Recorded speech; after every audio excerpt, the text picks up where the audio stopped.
नमस्कार, आप देख रहे हैं इंडिया न्यूज उत्तर प्रदेश उत्तराखंड और मैं हूं आपके साथ आयुष चतुरांश। चलिए इस बुलेटिन की शुरुआत इस वक्त की बड़ी खबर के साथ करेंगे। आपको बता दें कि महिला प्रधान के मर्डर का मामला बस्ती से सामने आया है और बस्ती में महिला प्रधान की पीट कर हत्या कर दी गई है। चुनावी रंजिश के चलते महिला की हत्या हुई है। गांव के कई लोगों पर नामजद मुकदमा दर्ज हुआ है। महत्वपूर्ण यह कि अभी तक किसी की गिरफ्तारी नहीं हो सकी है। एक्सक्लूसिव और बड़ी खबर आप तक पहुंचा रहे हैं। बस्ती में महिला प्रधान की पीट कर हत्या कर दी गई। चुनावी रंजिश के चलते महिला की हत्या की गई है। गांव के कई लोगों पर नामजद मुकदमा भी दर्ज हुआ है, लेकिन गिरफ्तारी अब तक किसी की नहीं हो सकी है। इस वक्त की बड़ी और अहम जानकारी बस्ती से आप तक पहुंचा रहे हैं। चुनावी रंजिश के चलते एक महिला की हत्या कर दी गई है। इस वक्त की बड़ी जानकारी है। चुनावी रंजिश के चलते बस्ती में एक महिला की हत्या की गई है और महिला प्रधान है इनकी पीट कर हत्या की गई है, जो जानकारी फिलहाल मिल रही है। चुनावी रंजिश इसके पीछे वजह बताया जा रहा है। गांव के कई लोगों के खिलाफ नामजद मुकदमा दर्ज किया गया है, लेकिन पुलिस अब तक किसी की भी गिरफ्तारी नहीं कर सकी है। ये बड़ी और अहम जानकारी बस्ती से इस वक्त की बड़ी खबर है, जहां चुनावी रंजिश के चलते एक महिला प्रधान की पीट कर हत्या कर दी गई है। इस वक्त की बेहद अहम जानकारी आप तक पहुंचा रहे हैं। एक्सक्लूसिव और बड़ी खबर है। बस्ती में एक महिला प्रधान की पीट कर हत्या की गई है। चुनावी रंजिश इसके पीछे वजह बताया जा रहा है। चुनावी रंजिश के चलते महिला की हत्या बस्ती में की गई है। कई लोगों पर मुकदमा भी, गांव के कई लोगों के ऊपर मुकदमा दर्ज है, लेकिन अभी तक गिरफ्तारी किसी की नहीं हुई है। बड़ी और अहम जानकारी है। चुनावी रंजिश के चलते एक महिला की हत्या कर दी गई। महिला प्रधान बताई जा रही है जिसकी हत्या की गई है। चुनावी रंजिश की वजह से ये पीट कर हत्या की गई है। बस्ती से इस वक्त की बेहद अहम जानकारी है, बड़ी खबर। और गांव के कई लोगों के खिलाफ नामजद मुकदमा दर्ज होने के बावजूद भी गिरफ्तारी अब तक किसी की नहीं हो सकी है। तो महिला प्रधान का मर्डर किया गया है, हत्या की गई है। पीट कर बस्ती में एक महिला प्रधान की हत्या कर दी गई। चुनावी रंजिश के चलते महिला की हत्या का मामला सामने आया है। चुनावी रंजिश इसके पीछे वजह बताया जा रहा है। गांव के कई लोगों के खिलाफ नामजद रिपोर्ट तक दर्ज है, लेकिन अब तक गिरफ्तारी पुलिस नहीं कर सकी है। पुलिस के हाथ अब तक इस पूरे मामले में खाली हैं। बड़ी जानकारी है, बड़ी खबर है। बस्ती में महिला प्रधान की पीट कर हत्या की गई है। इस वक्त की बड़ी खबर आप तक पहुंचा रहे हैं। और अभी तक इस मामले में गिरफ्तारी भी पुलिस किसी की नहीं कर सकी है। ये भी अपने आप में बेहद अहम सवाल है। तो एक्सक्लूसिव और बड़ी जानकारी बस्ती में, जहां पर एक महिला प्रधान की पीट कर हत्या करने का मामला सामने आया है और चुनावी रंजिश के चलते बताया जा रहा है कि महिला प्रधान की पीट कर हत्या की गई। गांव के ही कई लोगों पर नामजद मुकदमा भी दर्ज किया गया है, लेकिन पुलिस अब तक किसी को गिरफ्तार नहीं कर सकी है।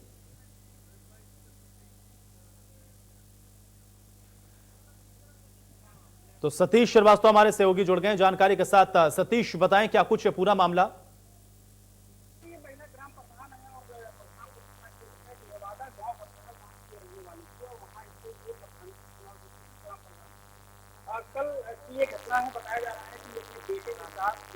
कल की ये घटना है। बताया जा रहा है कि अपने बेटे के साथ मोटरसाइकिल से पास के ही एक बैंक पे जा रही थी। पैसे निकालने का कुछ उनका काम था, लेकिन बीच में ही पहले से ही घात लगाए कुछ लोग मौजूद थे जिनके हाथों में लाठी डंडे थे, ऐसा बताया जा रहा है। और वो लोग मोटरसाइकिल को पहले रुकवाए हैं और उसके बाद पूरी तरीके से उस महिला ग्राम प्रधान को, जिसका नाम प्रभावती देवी है, उसको पीटना शुरू कर दिया। और इस तरीके से उनकी पिटाई की गई है कि रास्ते में अस्पताल पहुंचने से पहले ही उस महिला ग्राम प्रधान की मौत हो गई। लेकिन इस पूरी घटना की जानकारी पुलिस को तब हुई जब उस महिला ग्राम प्रधान की मौत हो गई। उसके बाद जो उनका बेटा है जो साथ में मौजूद था, वो थाने पहुंचा और थाने पे पहुंचने के बाद उसने पूरी घटना बताई है।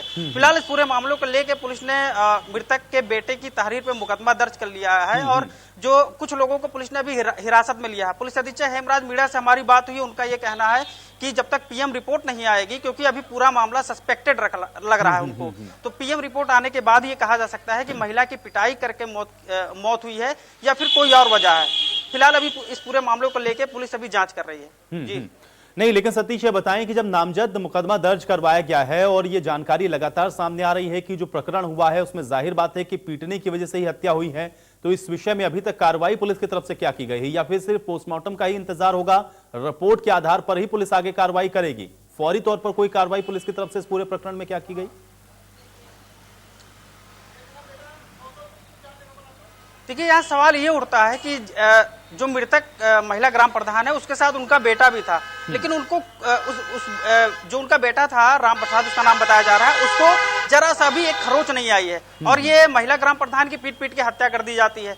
उसके बाद उनका बेटा पुलिस को सूचना देने के बजाय खुद ही घायल अपनी मां को लेकर अयोध्या अस्पताल के लिए निकल पड़ता है। फिर रास्ते में मौत हो जाती है। फिर वो शव को अपने घर लेकर आता है। उसके बाद फिर वो थाने पहुंचता है एप्लीकेशन लेकर। तो सबसे अभी पुलिस एडिशनल एसपी खुद मौके पर गए थे। उन्होंने पूरे मामले की जांच पड़ताल की है, पूछताछ की है। तो अभी पुलिस को सस्पेक्टेड लग रहा है कि क्या सच्चाई इसमें है, क्योंकि अगर त्वरित पुलिस को बुलाया गया होता मौके पे तो ये पता लगता है कि हाँ पीट की हत्या हुई है या फिर कोई और वजह है। इसलिए पुलिस पीएम रिपोर्ट का इंतजार कर रही है। जी सतीश, एक चीज और मैं आपसे जानना चाहूंगा, ये भी मुझे बताएं, क्योंकि जो वर्जन आप बता रहे हैं, क्योंकि मामला जाहिर बात है कि जिस तरीके से आपने बताया सस्पेक्टेड नजर आ रहा है, लेकिन ये जो मृतक महिला का बेटा है उसकी तरफ से क्या कुछ कहा गया और किस आधार पर फिर ये जो गांव के जो कई लोग हैं जिनका जो नाम इसमें सामने आ रहा है, किस आधार पर लिया गया और वजह इसके पीछे क्या कुछ बताई गई इस मृतक के बेटे की तरफ से, थोड़ा इसको भी स्पष्ट करें।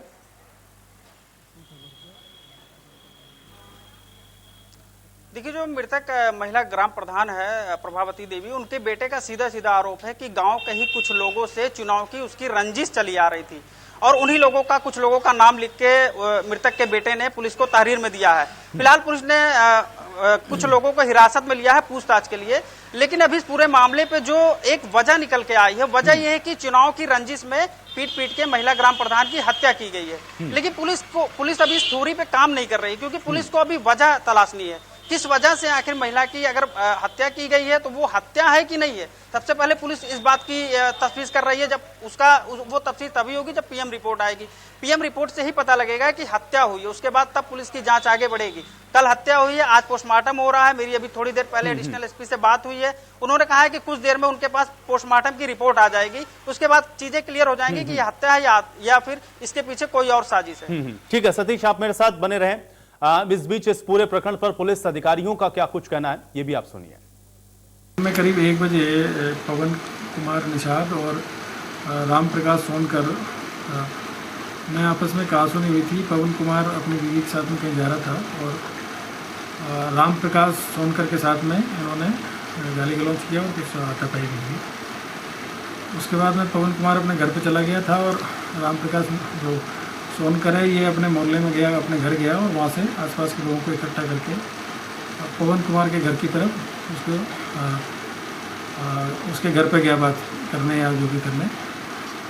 इसी दौरान इसकी जो माँ है प्रभावती देवी, जो कि नवादा की प्रधान है, ग्राम प्रधान थी, ये भी इनके पीछे पीछे आई थी और रास्ते में इसी दौरान वो बेहोश होकर गिर गई थी और उसके बाद में उसको हॉस्पिटल ले जाया गया, जहाँ पे कि डॉक्टरों ने उसको मृत घोषित कर दिया। परशुरामपुर पे इनकी तहरीर पे मुकदमा पंजीकृत कर लिया गया है। तो वहीं इस मामले में एक और बड़ी जानकारी आप तक पहुंचा दें, प्रियंका गांधी की तरफ से एक ट्वीट भी किया गया है और प्रियंका गांधी की तरफ से इस खबर को लेकर के यूपी सरकार पर निशाना साधा गया है। महिला प्रधान की हत्या पर प्रियंका गांधी भी अब एक्टिव हुई हैं। अपराधियों का राज संविधान और कानून राज पर हावी है और पहले आजमगढ़ में सत्यमेव जयते की हत्या और अब बस्ती में, ये बात प्रियंका गांधी की तरफ से कही गई है। तो अपराधियों का राज संविधान और कानूनी राज पर हावी है, पहले आजमगढ़ में सत्यमेव जयते की हत्या और अब बस्ती में, ये कहते हुए प्रियंका गांधी की तरफ से ट्वीट किया गया है। महिला प्रधान का जो मर्डर हुआ उसको लेकर के प्रियंका गांधी का भी ट्वीट सामने आया है। तो बस्ती में महिला प्रधान की हत्या की गई और इसको लेकर के प्रियंका गांधी ने ट्वीट करते हुए ये कहा है कि अपराधियों का राज संविधान और कानून की हत्या हो रही है, पहले आजमगढ़ में सत्यमेव जयते की हत्या और अब बस्ती में, और अब कानून राज पर हावी है। ये बात भी कही गई कि अपराधियों का जो राज संविधान है वो कानूनी राज पर हावी है, प्रियंका गांधी की तरफ से ट्वीट किया गया है। तो इस पूरे घटनाक्रम को लेकर के अब देखिए इसमें जो राजनीति है वो भी अब होती हुई आपको नजर आएगी, क्योंकि बस्ती में महिला प्रधान की जिस तरीके से हत्या की गई, हालांकि अभी इंतजार आला अधिकारियों को पोस्टमार्टम रिपोर्ट का है। कुछ मामला ऐसा है जिसको संदिग्ध मानकर भी पुलिस चल रही है। कई लोगों के नामजद रिपोर्ट दर्ज होने के बावजूद भी गिरफ्तारी अब तक नहीं हुई है और इस पर अब प्रियंका गांधी की तरफ से भी ये ट्वीट किया गया है।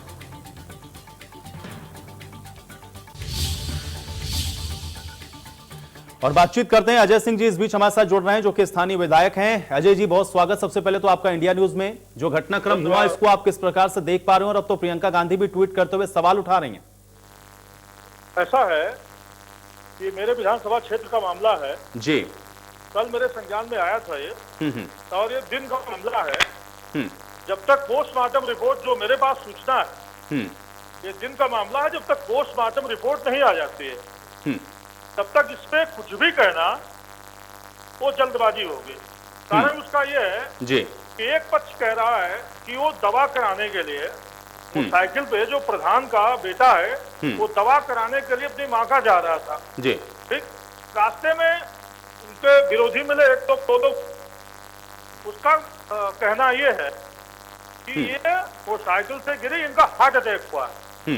और प्रधान ने कहा कि मेरी माँ को मारा है, जबकि उसके जो झगड़ा हुआ था इसके बेटे से हुआ है। बेटे से भी हाथापाई हुई है, ना कोई टूट है ना कोई फूट है, ना कोई ऐसी चोट है गंभीर, ऐसा कुछ नहीं है। ठीक है, ये पोस्टमार्टम रिपोर्ट आ जाएगी, दूध का दूध पानी का पानी आ जाएगा। यहाँ कहीं भी कोई कानून व्यवस्था का एकदम मामला नहीं है। ये बड़े लोग इस चीज को उठा लेते हैं। बता दिया कि प्रधान की पीट की हत्या, मतलब ये मुझे ताजुब लगता मीडिया पर देख करके। मैं किसी पक्ष से नहीं, दोनों पक्ष में जनता का हूँ, मैं किसी से पक्ष से नहीं हूँ, लेकिन ये दिन का मामला है, हाथापाई का मामला, सिंपल हाथापाई का मामला है। कोई टूट नहीं है, कोई फूट नहीं है, चोट नहीं है। और ठीक है अजय सिंह जी, अजय सिंह जी देखिए, आप तो खराब पोस्टमार्टम रिपोर्ट से पहले ही पूरा क्लीन चिट दिए दे रहे हैं। बहरहाल आप हमारे साथ बने कोई रहें। clean sheet नहीं। इस बीच हमारे साथ हमारे संपादक अरविंद चतुर्वेदी जी भी जुड़ रहे हैं, वो भी आपसे कुछ सवाल पूछना चाह रहे हैं। अरविंद जी।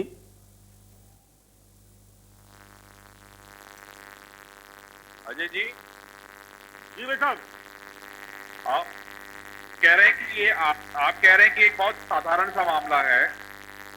आप लोग चुनाव में जाने वाले हैं, 1 साल का समय मुझे लगता है 6 महीने से आप किनारे हैं। बेटा आपकी आवाज क्लियर नहीं मिल रही है। अजय जी, अब आ रही है आवाज आपको? हाँ आवाज है, क्रॉस हो रही है। मैं ये पूछ रहा हूँ कि आने वाले समय में अब चुनाव का मोड आ रहा है, बहुत ज्यादा दिन है नहीं। बिल्कुल। तो आपको लगता नहीं कि छोटी छोटी घटनाएं बड़ा रूप ले लेती हैं, उससे पॉलिटिकल कितना नुकसान होता है, शायद आप ज्यादा बेहतर मुझसे जानते हैं। देखिए, मेरे विधानसभा का मामला है, जैसे ये मामला हुआ है मेरे तुरंत संज्ञान में आया है और मैंने पूरा निचोड़ पता किया है। जो मेरी जानकारी है, मेरे जानकारी के अनुसार जो प्रधान का बेटा है वो मेरा भी बहुत अच्छा जानने वाला है, मेरा भी बहुत अच्छा छोटे भाई की तरह है। और दूसरा पक्ष जो है, जो निषाद बिरादरी है, ये सोनकर बिरादरी और निषाद बिरादरी का, दोनों का पहले से कुछ खटपट था। रास्ते में वो साइकिल पे बैठा के लेके जा रहा था अपनी माँ को, रास्ते में कुछ हाथापाई हुई है। उस हाथापाई के दौरान ये कह रहा है कि इन्होंने मेरी माँ को मारा है और वो पक्ष ये कह रहा है कि इनका हार्ट अटैक हुआ है। देखिए, दोनों पक्ष लेकर चलेंगे, एक पक्ष नहीं लेकर चलेंगे। कोई चोट नहीं है, ना कोई डंडा है, ना कोई टूट है, ना कोई फूट है, ना कोई चोट है। वास्तविकता ये है। अब मेरे दोनों हैं, मेरे दोनों समर्थक हैं, वो ऐसा नहीं है कोई एक पक्ष है। कोई तो अजय जी, आप तो जानते हैं कि आप तो ये जानते हैं कि भाई एक आदमी का समर्थन करेंगे, दूसरे का विरोध करेंगे तो दोनों दुश्मन हो जाएंगे। राजनीति तो यही कहती है कि भाई दोनों को बिठा के इस मामले को सॉल्व कराएं तो आपके पक्ष है। मैं बिल्कुल इसका प्रयास करूंगा। पोस्टमार्टम रिपोर्ट आ जाए, अगर दोषी है, ये भी मैं आपको कह रहा हूँ, आपके चैनल के माध्यम से निश्चित रूप से दोषी जो है उसके खिलाफ कार्रवाई तो होनी चाहिए। अगर गलती है, अगर वास्तव में ऐसी कोई बात है तो निश्चित रूप से सख्त कार्रवाई कराई जाएगी। लेकिन एक बात, पोस्टमार्टम रिपोर्ट आ जाए, कहीं ऐसा तो नहीं कोई निर्दोष आदमी फंस जाए। हाथापाई के मामले में 302 का मुलजिम कोई हो जाए, ये भी ठीक नहीं है। और अगर किसी ने मारा है तो निर्दोष आदमी बचना चाहिए और दोषी को सजा होनी नहीं चाहिए। बिल्कुल बात कीजिएगा, दोषी को सजा होनी चाहिए। यस, अगर दोषी तो सजा होनी चाहिए, लेकिन निर्दोष फंसना नहीं चाहिए। एकदम फंसना नहीं चाहिए, एकदम ठीक है। और हम भी ये उम्मीद आपसे करेंगे कि वहाँ पे दूध का दूध पानी का पानी होगा। बिल्कुल बिल्कुल। और जो जिस आदमी ने गलती की है उसको सजा अगर नहीं देंगे तो पॉलिटिकली आपका नुकसान होगा। और जरूरत यह है कि जो आदमी करता है इम्पोर्टेंट को ज्यादा। मैं निश्चित रूप से पीड़ित के साथ खड़ा हूँ, पीड़ित के दर्द के साथ खड़ा हूँ। और वो मेरा अपना बहुत ही करीबी लड़का है, मेरा समर्थक है। मेरे साथ जो है वो सारा काम भी वही देखता था। प्रधान जो है, प्रधान का सारा काम उसका बेटा ही देखता था, राजेश सोनकर ही देखता था। मैं सब जानता हूँ, मेरा सब सपोर्ट किए हुए हैं और उसमें दूध का दूध पानी पानी हो।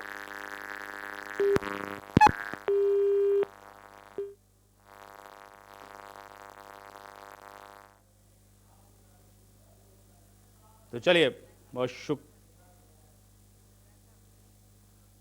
चलिए, बहुत शुक्रिया हमारे साथ जुड़ने के लिए, तमाम बातचीत के लिए। आपने देखा कि किस तरीके से अब विधायक से भी जब बातचीत की गई तो उनका भी ये कहना है कि अब पोस्टमार्टम रिपोर्ट का इंतजार है और उसके बाद ही जो स्थिति है वो स्पष्ट हो सकेगी।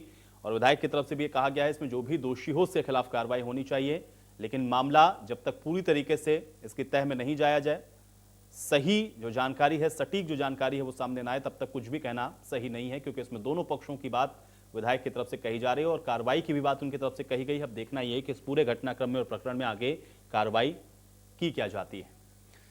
तो फिलहाल फौरी तौर पर चुनावी रंजिश के चलते ये जो पूरा घटनाक्रम है वो बताया जा रहा है। पुलिस की तरफ से इस घटना को लेकर के ये भी कहा गया है कि पोस्टमार्टम रिपोर्ट का ही इंतजार है और जब तक पोस्टमार्टम रिपोर्ट नहीं आती है तब तक जो स्थिति है वो स्पष्ट नहीं की जा सकती है, क्योंकि इसमें कई ऐसे लूपहोल्स हैं, कई ऐसी सस्पेक्टेड चीज़ें हैं जिसको आधार मान करके पुलिस अपनी जांच कर रही है। और अब पोस्टमार्टम रिपोर्ट के बाद ही ये खुलासा होगा, क्योंकि जो पीट कर हत्या वाली बात सामने आई है, क्या मारपीट हुई है, ये सब ऐसी चीज़ें हैं जो पोस्टमार्टम रिपोर्ट के बाद ही खुलेंगी। तो खबर प्रतापगढ़ से है, जहां पर 20 घंटे में तीसरी बड़ी लूट की वारदात हुई है और इसमें सर्राफा व्यापारी के साथ लूट की वारदात को अंजाम दिया गया है। जेवरात लूट करके बदमाश फरार हो गए हैं। सर्राफा व्यापारी पर पहले हमला किया गया, फिर लूट हुई। उदयपुर के मसनी गांव की यह घटना बताई जा रही है। तो प्रतापगढ़ से बड़ी जानकारी है, जहां पर एक और लूट की वारदात सामने आई है। जेवरात लूट करके बदमाश फरार हुए हैं। व्यापारी पर पहले हमला किया गया, उसके बाद लूट की वारदात को अंजाम दिया गया। उदयपुर के मसनी गांव की घटना ये बताई गई है। इस वक्त की बड़ी जानकारी प्रतापगढ़ से आप तक पहुंचा रहे हैं। 20 घंटे में तीसरी बड़ी लूट हुई है। इससे पहले भी आपको बता दें कि 2 बड़ी लूट की वारदात प्रतापगढ़ इलाके में ही थी और एक बार फिर से 20 घंटे के अंदर तीसरी बड़ी लूट, जो कि सर्राफा व्यवसाय के साथ हुई। वहीं बसपा के कद्दावर नेता और पूर्व मंत्री रामवीर उपाध्याय के बेटे चिराग उपाध्याय अब जल्द ही बीजेपी में शामिल होंगे और रामवीर उपाध्याय ने सीएम योगी के साथ मुलाकात भी की है। वहीं चिराग ने आगरा में बीजेपी नेताओं से भी मुलाकात की। चिराग उपाध्याय ने यह भी कहा कि वो मोदी और योगी सरकार की नीतियों से प्रभावित हैं, इसलिए बीजेपी में शामिल होने का फैसला लिया है। चिराग की मां सीमा उपाध्याय फतेहपुर सीकरी से बसपा के टिकट पर सांसद रह चुके हैं और काफी दिनों से रामवीर उपाध्याय और बीजेपी नेताओं में नजदीकी भी देखी जा रही है। रामवीर हाथरस के सादाबाद से विधायक हैं। तो ये बड़ी और अहम जानकारी, जहां पर बीएसपी को बड़ा झटका लगता हुआ नजर आ रहा है।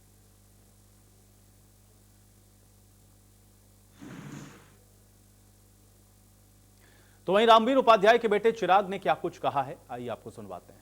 पार्टी की विचारधारा से प्रभावित हूँ। माननीय श्री नरेंद्र मोदी जी, हमारे प्रधानमंत्री, हमारे प्रदेश के मुख्यमंत्री योगी आदित्यनाथ की कार्यशैली से बहुत प्रभावित हूँ और मैं श्री राम का भक्त हूँ। मैं उनकी सेवा करना चाहता हूँ और देश में अब राम मंदिर बनने जा रहा है और बाकी बहुत अच्छे कार्य हो रहे हैं जो कि मुझे बहुत अच्छे लगते हैं, इसीलिए मैं इस विचारधारा से जुड़कर लोगों की सेवा करना चाहता हूँ।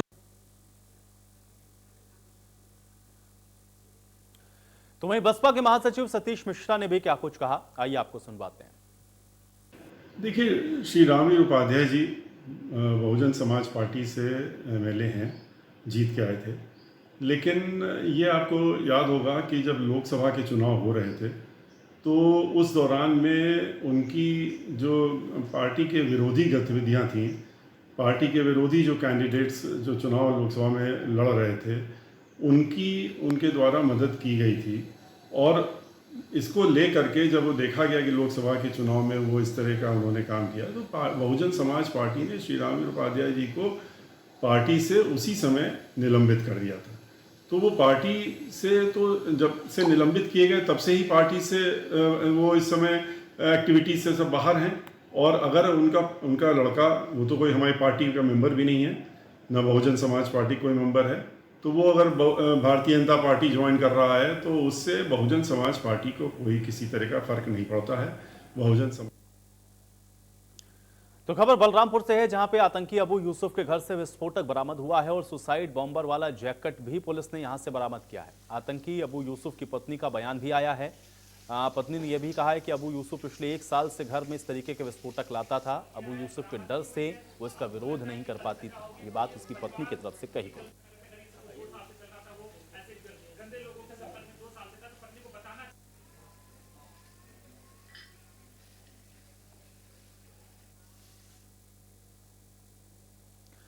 तो तो आतंकी अबू यूसुफ की पत्नी ने आरोप लगाया है कि पिछले 1 साल से घर में वो विस्फोटक लाता था। डर के कारण वो किसी को नहीं बता पाए। इंडिया न्यूज संवाददाता सत्यप्रकाश शुक्ला ने अबू यूसुफ की पत्नी से खास बातचीत की है। हम बात करते हैं मोहम्मद मुस्तकीम के पत्नी से, आयशा से, कि वो कैसे क्या करते थे। वो यहाँ जब आते थे तो उनकी गतिविधियाँ क्या थी, उसके बारे में हम इससे चर्चा करेंगे। ये जब आते थे यहाँ पे घर पे तो क्या गतिविधियाँ थी, कैसे आपको जानकारी ये उनके व्यवहार कोई ऐसी नहीं थी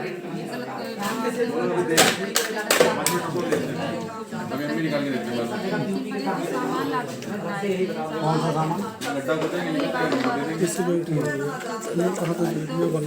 जानकारी हुई तो यही तो जैसे अभी कर तो इसके लिए आप कुछ रोकती थी? हाँ बिल्कुल रोकती थी, इसलिए कि मेरे पास पैसे की बहुत किल्लत थी और मैं उनको मना करती थी कि मैं इधर पैसा कहीं से पाती हूँ तो आप ले जाकर खर्च कर देते हैं फोकट के काम में। तो बच्चों का खर्चा कहाँ से चलेगा, पढ़ाई के लिए दर तरह के लिए कहाँ से चलेगा, मुझे इससे मामले में कब से कितने साल मुझे नहीं पता था कि कब से मुझे नहीं पता है। वो तो कनेक्ट ही है अभी, सामान इकट्ठा कर रहे वो फोन वाला पैच अभी पैच है।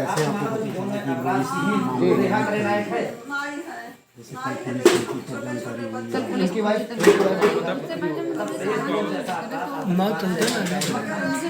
थोड़ा बहुत, लेकिन मैं इतना ज़्यादा नहीं नहीं तो उसको अलग बिठाना पड़ेगा ना यार। ठीक।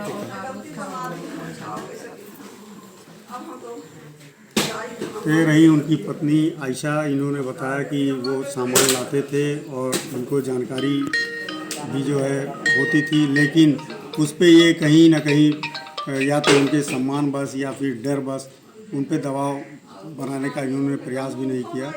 और इन्होंने साफ तौर पे बताया कि ये गतिविधियाँ इनकी विगत 1 साल से चल रही थी। Satyaprakash Shukla, India news. वहीं इंडिया न्यूज संवाददाता सत्यप्रकाश शुक्ला ने आतंकी अबू यूसुफ के घर के अंदर से भी जायजा लिया है। आइए आपको दिखाते हैं। मैं इस वक्त मौजूद हूँ मोहम्मद यूसुफ उर्फ मुस्तकीम के कमरे पर, जहाँ वो रहता था और अपने परिवार से घर में ही अलग रहता था। यहाँ पुलिस ने कल डेरा डाला और गहन छानबीन की। तस्वीरों में आप साफ तौर पर देख सकते हैं कि किस तरीके से पुलिस ने इनके सामानों को खंगाला है और विस्फोटक सामान भी बरामद होने की बात कही जा रही है। आप तस्वीरों में देख सकते हैं कि अबू यूसुफ मकान में रहकर वो अलग कमरा बना रखा था और पुलिस ने इनके गांव लाकर इनकी गहन छानबीन की और एसटीएफ की टीम ने इस तरीके से अबू यूसुफ को गिरफ्तार किया। और ये गिरफ्तारी नहीं, पुलिस की बहुत बड़ी सफलता मानी जा रही है, जिससे एक बहुत बड़ी घटना होने से बच गई। आप तस्वीरों में देख सकते हैं कि इनके बेड और सामानों को पुलिस ने पूरी तरीके से खंगाला है। और इनकी जो सिस्टर हैं वो बता रही हैं साफ तौर पर कि वो विस्फोटक सामग्री लाता था और यहीं से उसका लेना देना रहता था। अबू यूसुफ अपने घर से हर चीज़ छिपाकर रखता था। सबसे बड़ा सवाल यह है कि उसकी पत्नी को इस मामले की जानकारी हुई या नहीं हुई, लेकिन उसकी पत्नी दबे ज़ुबान से बता रही है या तो वो उसका सम्मान कर रही थी या फिर डर बस नहीं बता रही थी। ये मामला उसको जब मालूम हुआ जब पुलिस टीम कल उसके घर पहुंच गई। सबसे बड़ा सवाल ये उठता है कि विस्फोटक सामग्री बरामद होने के बाद और जैकेट भी बरामद किए गए हैं, इसकी आधिकारिक पुष्टि तो नहीं की जा रही है, लेकिन इनके परिजन इस मामले की पुष्टि कर रहे हैं। Satyaprakash Shukla, India news Balrampur. और चलिए इसी के साथ इस बुलेटिन में मेरे साथ फिलहाल इतना ही।